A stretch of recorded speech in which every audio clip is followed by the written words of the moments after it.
Success is to be in a position to add value. There needs to be a purpose. Why do you stand up in the morning? And that is to spark a fire in somebody else's life. Okay, so if motivation is like a match, you put it on, the match, 10 seconds, the match is gone. That's motivation.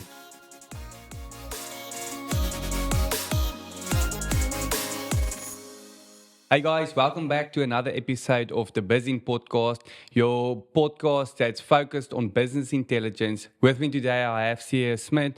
So with CJ, we met a year or two ago already, and it's just such an exciting journey to walk with you and to see how you think about everything, and especially being part in church leadership as well, to see how your head goes regarding certain things. So just explain and tell us a little bit more about yourself. How did you start? How did you decide on becoming a certified financial planner, and just bring us into your journey as well? Thank you for today. It's a big honor being part of this, and just sharing a bit of my story. Hopefully we can add value throughout today. And I think that's the heart. And I think that's where we connected as well, is to say, how can we equip, empower leaders where we are? And really in the sphere of influence where you are working, how can we really make a difference? Yes. And I think that's where we connected in that. Definitely. So, thanks for having me today. Yeah, that's amazing. I know the first time I saw you was at a global leadership summit actually, and you were hosting the event. And then after that, I said I need to connect with you so that I can just have a little bit of a discussion with you and find out how you are thinking. And I think from that time you moved from Potchefstroom a year or two before that already. So how did you end up coming to George? What was the calling behind that, and why do you feel you're here where you are now? So I think I'll get to that now. How did I get here? But I think just to give you a bit of background, so I'm part of a company called FFG, Future and Financial Group. Started way back, I think 1998 in Potchefstroom, and then it grew over the years.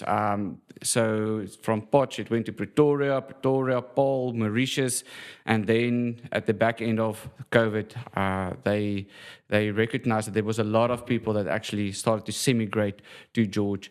And that was one of the areas where they said, okay, but we want to focus, we want to be in that area.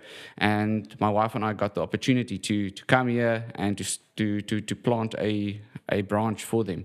So we've been here for the last 4 years. We've been digging in deep, and just becoming part of the community. So it's been really, really exciting being here. It's such a lovely place with the mountains and the sea and the Karoo and everything just around us. And with that, I think there's awesome people here as well. So it's been really a blessing for us, for me and my family to be here. That's amazing. So how did you decide on financial planning? What made you, so obviously it's a, let's say, lucrative industry. Or can I not say that on a podcast? So how did you get into financial planning? What moved you to a point where you said that is where you want to make a difference in your career? You see, financial planners, unfortunately, there's a lot of cowboys out there. Financial planner, accountant, and a lawyer walks into a bar kind of situation. So there's always a few jokes in our industry. And I think that's one of the things that I would like to see that change, to really get some, to show to people that this is a profession at the end of the day. It isn't just something that second-hand car salesmen do.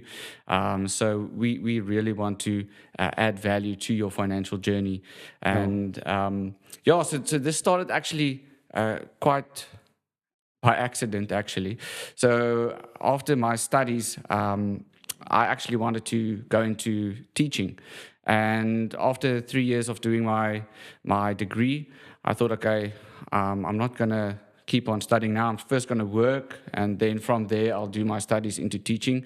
So I started working at Vodacom Business in Joburg, Midrand. And while I was there, it was the weirdest thing. I really had a big encounter with the Lord back in 2012. And while I was there, I got a job where I was paid to sit and read the Bible every day.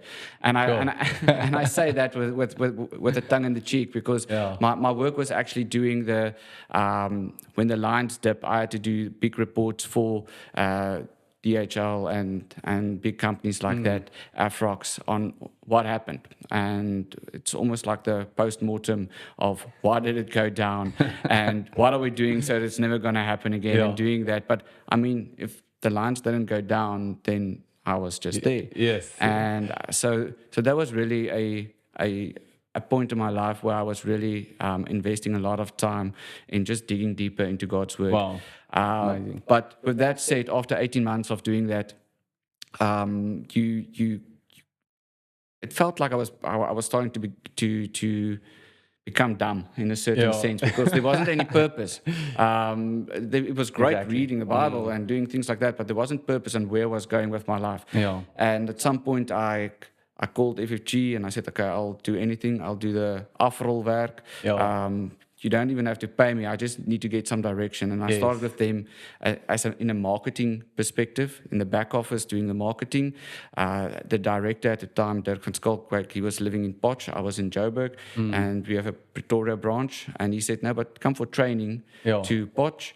And while I was there, one day he called me in and he said, okay, but if you stay in Pretoria, and it's going to take you an hour and a half to reach Joburg every day. But if you stay in Potch, it's going to take you an hour and a half on the highway, and there's no traffic. So I mean, you can just come and stay here. It's going to be better for you. Yeah. And I moved to Potch again after my studies. Lived with my brother.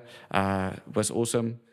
Just starting out there, and then in that season, Dirk started pulling me in and making me part of his planning team, doing paraplanning, doing the quotes, really starting at the bottom and working my way up. Yeah. So, wow, that's an amazing journey. So, I mean, getting from a point where you say you're willing to do afrolwerk, as you say, I mean, you need to be at a point where you say, you should more or less understand that you have a bigger purpose in life then, right? And that there's a passion behind that. Because to go from, I mean, Vodacom, which was quite a stable job, to get to a point where you're going to say, well, I'm willing to start from scratch because I know I want to become more, or I'm called to so much more, right? Part of that points are then moving into the position in your life where you understand that you have a bigger purpose over your life. So would you say that's one of your pivotal moments that changed where you are now, when you made that transition to move from a stable job to a point where you are willing to start from scratch again?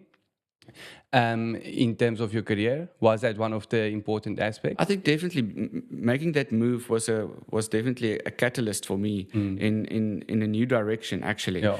And because remember, before that, the idea was, okay, I wanted to go into teaching. I wanted to become a teacher, and I wanted to work. And I thought, because I've got a family, my father was a headmaster, my mother was a teacher, my uncles were teachers, my aunts were teachers. I'm coming from a family of teachers. So I thought, for me, if I wanted to work with people, I needed to become a teacher. Yes. And God showed me something different in that. He showed me that to work with people, you don't have to become a teacher. Exactly. And he actually brought me into a place where I work with people's finances. And the moment that they start speaking about their finances, because our Afrikaans culture is quite interesting that we don't speak about that at all. Our finances is something that everybody keeps close to their heart. But the moment that they start opening up and start telling you, okay, wait, I want to provide one day for my wife. I want to be retired. I want to leave something of a legacy to my kids. And the moment that they start opening up, I got an opportunity to actually start speaking into people's lives.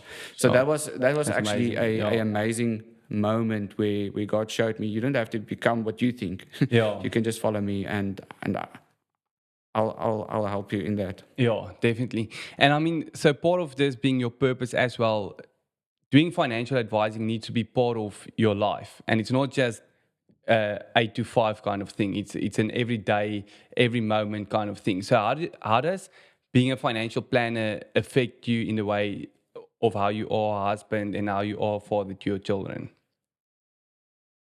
I think it's a very jealous industry, just because it's so easy to reach somebody these days. So, I mean, I've got clients and all of them contact you on WhatsApp, and it's actually just an open, there isn't office hours to that. So it's a very time-consuming industry to be in. And I mean, before we got married, my wife and myself, we almost made like a deal, or let's call it a line in the sand. Where we said, there's certain times that I'm going to work, and there's certain times that I'm going to be at home, and there isn't going to be. I don't want there to be tension in that. Yes. So I mean, one of the worst things I think in my head back then was, I don't want to someday be very famous and successful and all of that, but my kids say, yeah, but my dad was at work all the time. Exactly. So I don't want to compete for their attention. Yeah. So there's a certain portion of the day that I definitely I dive in, I work, I give everything to that. But there's a certain point where I almost unplug in a certain sense, and I try to be undivided. There's undivided attention with my spouse, with Elian, my wife, and my kids. Yeah, and that's amazing. And you touched on that as well. It's to say that, it doesn't help that you create all of the success one day, but your children doesn't know who you are, or your wife doesn't feel like she has a relationship with you as a husband then. So what does success mean to you then? That's a great question. And I'm sure you get a lot of different answers to that as well. I would say for me, and again, this is just speaking for myself, I would say success is to be in a position to add value. Yeah. I mean, if I can add value to somebody's life, and it might be in a financial place, it might be in a time, it might be with my talents that I have. If I can be in a position to consistently do that, I would say that's success for me. Yeah, that's the first time I hear somebody plays it like that. That's amazing. So, I mean, how would you encourage somebody to get, just to take that extra step, or get to a point where they start understanding their purpose? Like, how would you encourage people to step out of their comfort zone in a full-time job, just knowing this is what I'm getting every single month, this is what my budget needs to look like, it's just, this is the amount that I can go for, and really stretch themselves to fully walk in their purpose? Because I understand that for some people, purpose and calling is having a full-time job, and that is what their life is, and that's great, and then they need to be the best in terms of that. But also there comes a point in time when you feel like this is not for me. So what are the things that shaped you to make a decision to step out and walk more into that purpose? And how would you encourage somebody to do that as well? I would say for myself, I would say, what is my fallback plan? Because every job, everything that you do, there's always going to be days where you feel, oh my goodness, why am I doing this? Yeah. And what are you falling back on? What is your safety net? And for me, it's my faith. Definitely, it's something that I rely on a lot on the days where there's no silver edge around the clouds that everybody's looking for, because there's like, especially, and I'm sure we're going to touch on it, but in a startup scenario, there is days like that as well. So firstly, it would be, okay, what's my safety net? What's your safety net? Yeah. What can you fall back on? What's that one thing that was spoken over you, or that you've just want to, it's almost not a, you don't need motivation to do that, because motivation is, okay, you get a song, you're motivated, you're pumped, and you go out. But so at some point, the song ends. Yeah. At some point, the game is gone. Yes. The game is over. So what gets you to the next game? And that would be more in a, I want to be almost driven. Okay, so if motivation is like a match, you put it on, the match, 10 seconds, the match is gone. That's motivation. Yes. But to be driven is like adding a log onto a fire, a big log, and the next morning you just flick it and there's heat and you can go again. Yeah. So to definitely have that. And the other thing is to your safety net, and the other thing is to have unity with your wife. Exactly. To help you, guide you in the direction that you want to go. Yeah, and it's I sometimes challenge people with this question of why do you stand up in the morning, right? And it's always like, I don't always get an answer directly, because some people don't understand what I'm asking them, because that's the next thing to do. And I think when you stand up in the morning because it's the next thing that you need to do in life, it's not necessarily the right way of standing up, right? There needs to be a step that comes after that. It's like there needs to be a purpose. Why do you stand up in the morning? And that is to spark a fire in somebody else's life, right? Do something that's purpose-driven, it fuels somebody else as well. Because I think in everything that you said as well, and your meaning to success comes down to, it's not just about you. but it's about making an impact in somebody else's life as well. And I think what's so beautiful about financial planning actually is also it can make such a big impact in somebody else's life. And if it's done correctly, it can change somebody's life and their generation forever, and for years to come. And so just maybe before we end off and going to our next topic, like what's one very high in your career that you have that you always keep with you and fall back on? I would say for me was starting this company or this branch, definitely. That's definitely my high.